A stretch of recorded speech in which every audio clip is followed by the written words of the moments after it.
Hey, welcome into another edition of the Fat Guy Podcast. I am the Fat Guy. Most people call me Brett Mason. You can find me on all the various forms of social media.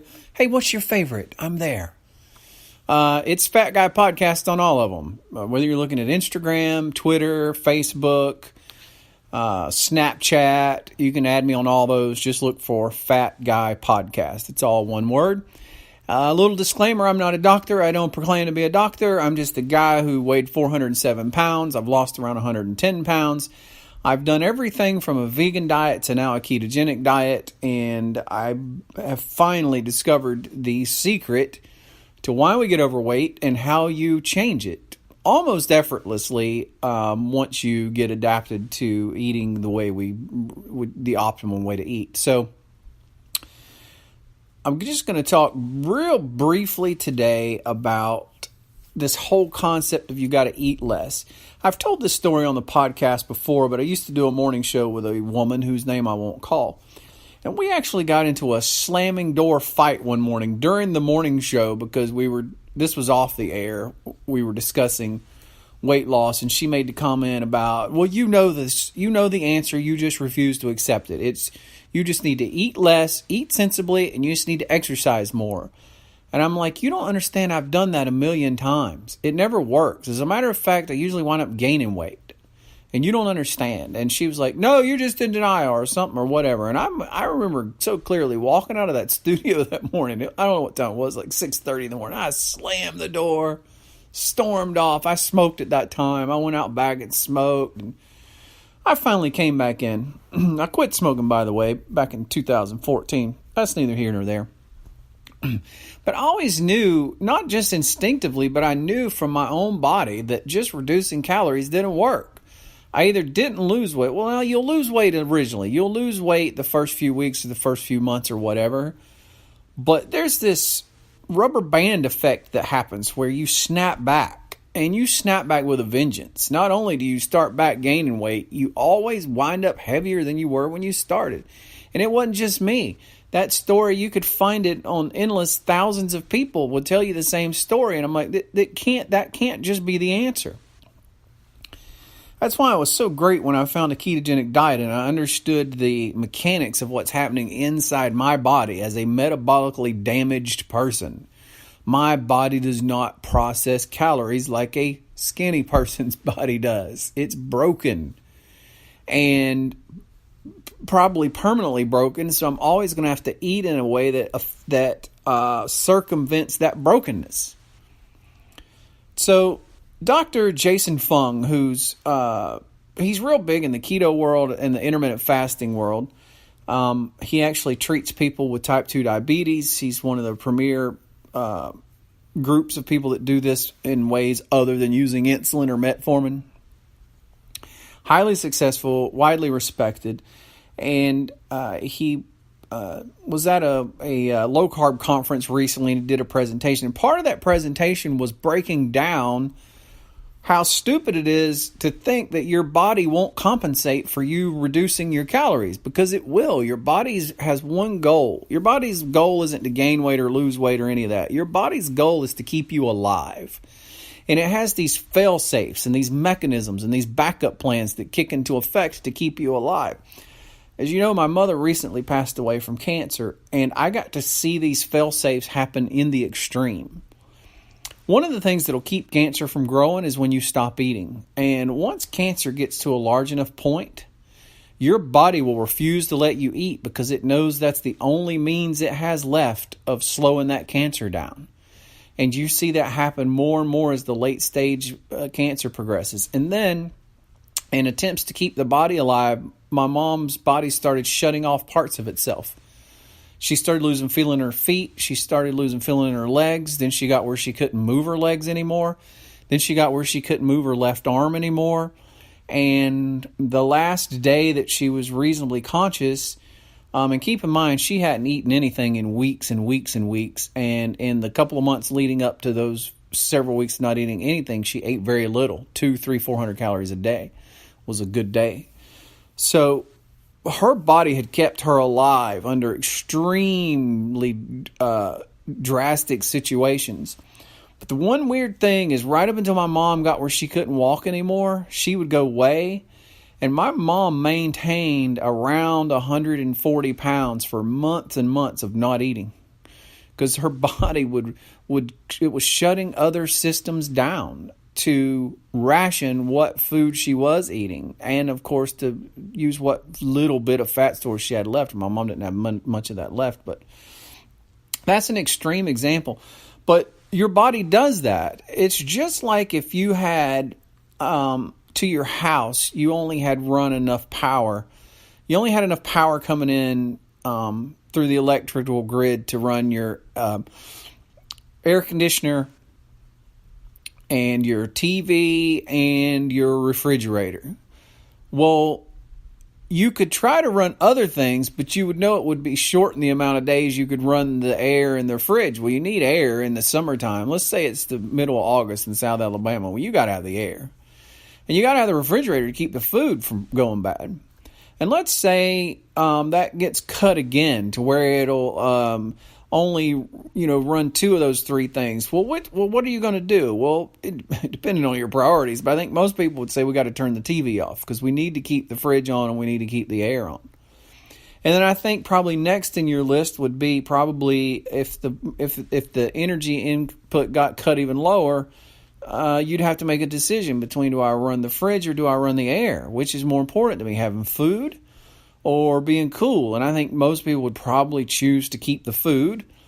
So you'd stop using the air. Your body does the same thing. When you keep reducing calories, your body starts shutting stuff down. It starts rerouting power. And so bad things start happening. So back to this presentation from Dr. Jason Fung. It's really fascinating. He cites a couple of studies that prove this almost to a T. If you reduce calorie consumption by 30% or so, your body will reduce its metabolism. How much energy it burns will reduce by 30%. So if you keep giving it time, the amount you cut calories, it will cut the amount of metabolic activity it uses to stay in line with it, to try to keep everything functioning. Your body's really smart. So hopefully you'll be able to hear this clip. I'm going to play. It's just a short clip, but I think you'll find it informative and fascinating. And it may be an aha moment for a lot of you that were like me that have tried cutting calories to lose weight and it just never works. We've studied this for 100 years and we know exactly what happens. Okay, so this was back in 1917. They reduced the calories to like 1,400 to 2,100. So it doesn't seem that low compared to modern standards. But what they saw was this was 12 young men, and they reduced their calories about roughly 30% because they wanted to know what happened, right? And what happened was that their metabolism decreased about 30%. Well, that's pretty smart because if you don't, you're going to run out of energy and then you'll die. This body doesn't want to die, right? And this was shown in Ansel Keys' famous study, right? We all talk about Ansel Keys for other reasons, but he did this very famous study on these conscientious objectors, right? People who didn't want to go to World War II. He took them, he reduced their calories by about 30-40%. Now, he actually kept reducing them to keep making them lose weight. And everybody always points this out as a reason why you shouldn't fast. But this was not fasting. Actually, this was a calorie-restricted diet. So these people were eating about 1,570 calories a day. So it's not fasting, it's not starvation. It's a calorie-reduced diet. And what happened? Well, what happened was that their metabolic rates decreased by about 40%. Pretty logical. You're taking in less energy, you're burning less energy, right? So they measured all kinds of stuff. It was actually a terrific study.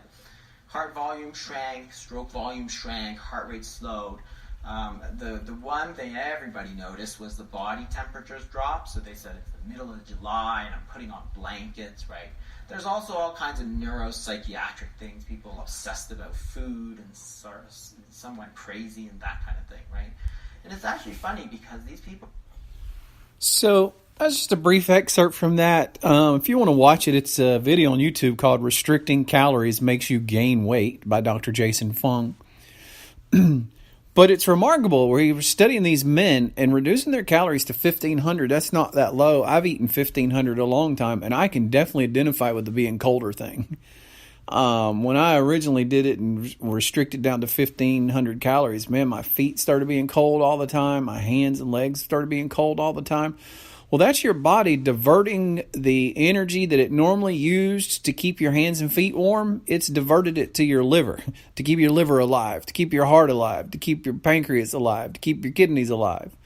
The other interesting thing I thought he pointed out as a result of that study, the men, and it was all men, their heart shrank by about 20%. Their heart rate slowed. So restricting calories, your body is going to match you step for step.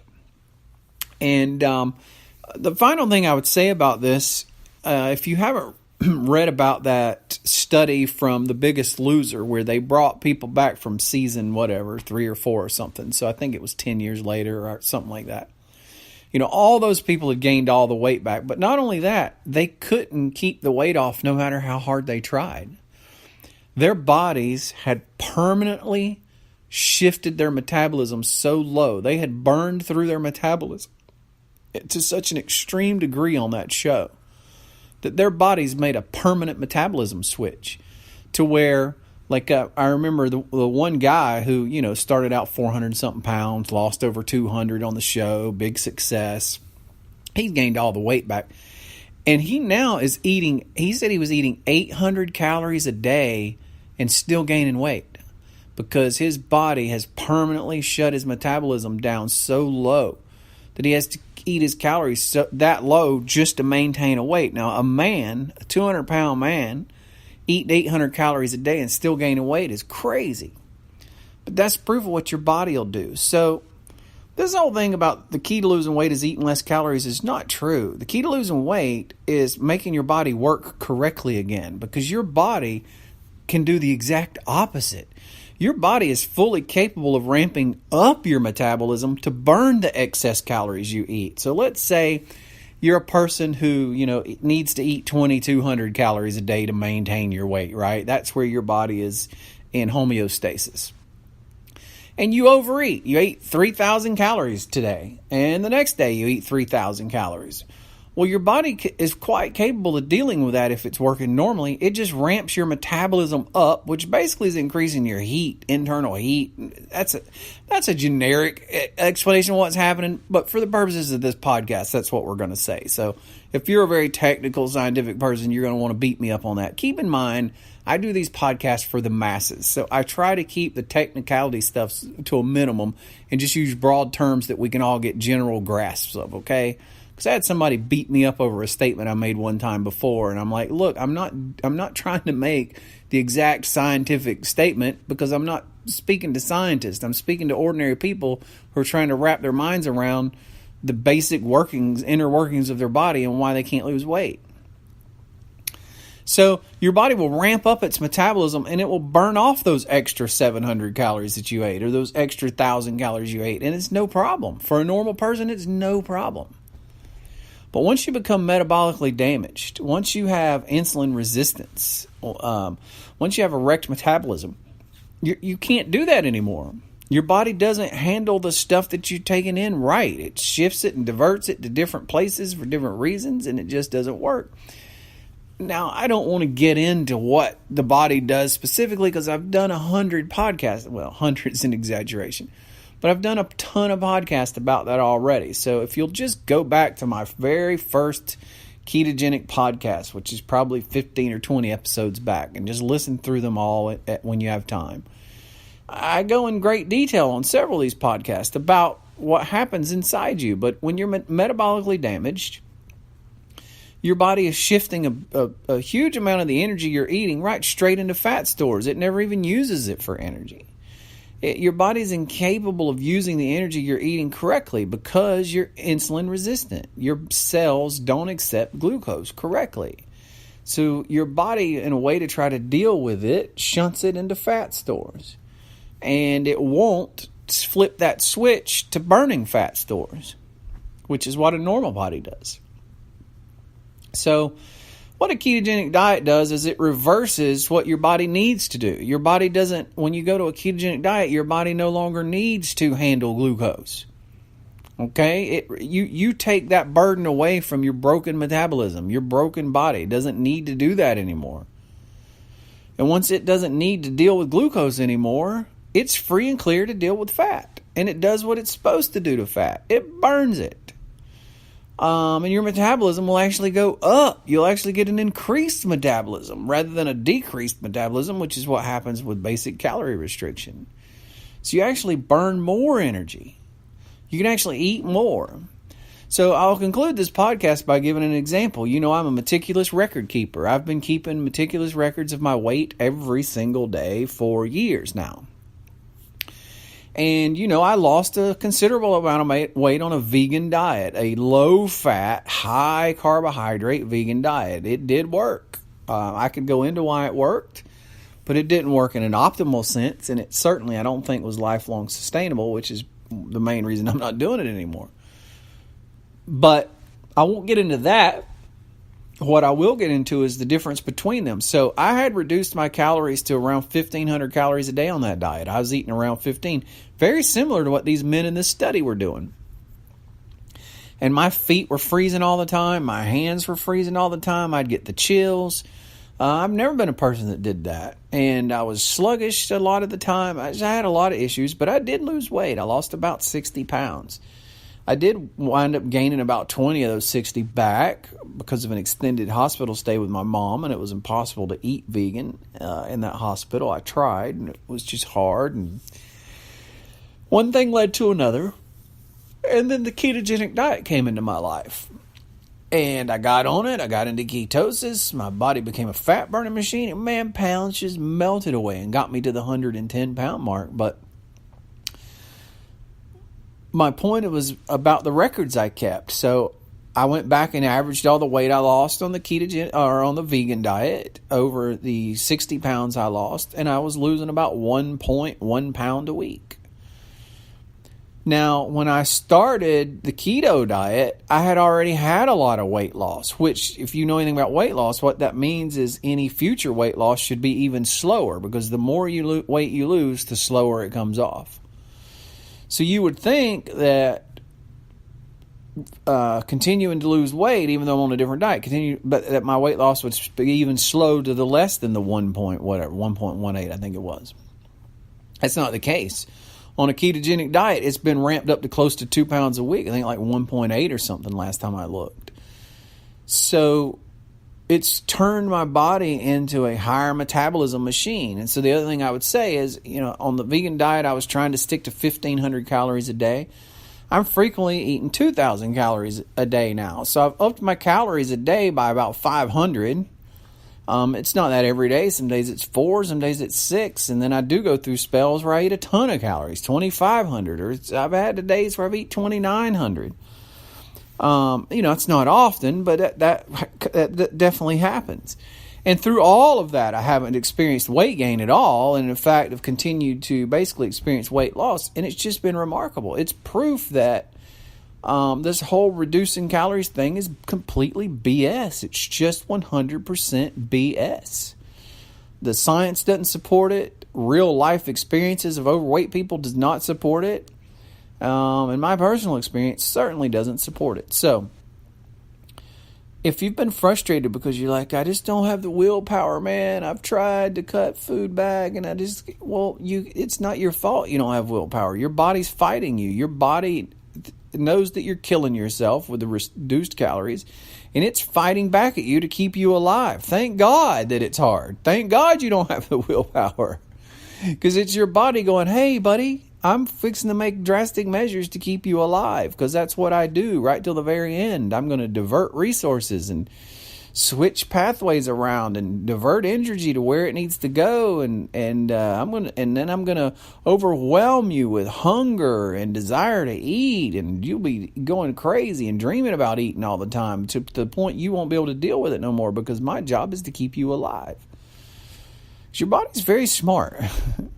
Whether you believe that your body was created in some kind of fantastical natural sense, or whether you believe it was created by some all-powerful deity, either way, it's a masterful creation, and you're not going to fool it. You need to work with it, and the ketogenic diet does that for everyone, I think, there's a very tiny percentage of people that can't really do keto, but the vast majority of people can. And it works pretty much whether you're hugely insulin resistant or not. But it especially works if you have type 2 diabetes, or you're pre-diabetic, or you just are in the beginning stages of insulin resistance and you don't know it yet. Trust me, if you're gaining weight like that and have been your whole life, you're insulin resistant. There's no doubt about it. Follow me on all the social medias, won't you? Fat Guy Podcast is what you need to look for. Now, if you add me on Snapchat, you get to see what I eat every day. And I've actually had 2 different people that I know of that just basically mimicked what I ate just from watching my Snapchat and lost weight. They're like, we don't really understand the diet, but we just watched what you ate and we just ate the same thing. So if you want to see what a real person eating on a ketogenic diet eats every day, follow me on Snapchat, Fat Guy Podcast. Instagram and Facebook are my other 2 favorites. Facebook probably the most, then Instagram. Twitter I don't do a lot on, but look, if that's your medium, that's the one you like, follow me on it, Fat Guy Podcast. And if I can help you anyway, let me know. I do coaching, and you've never been successful before and you want to be successful, I promise you we can get you there. So you just let me know. Shoot me a message, preferably on Facebook. That's my preferred means of communication, but Instagram would work okay too. And if you add me on Snapchat, of course, Snapchat's the easy way to get up with me. I talk to everybody that messages me on Snapchat. Have a great day. Now that you understand the real problem and the real solution, it's time to start conquering that thing that has made you so angry and depressed and unhappy your entire life. It's time to take control. You can do it.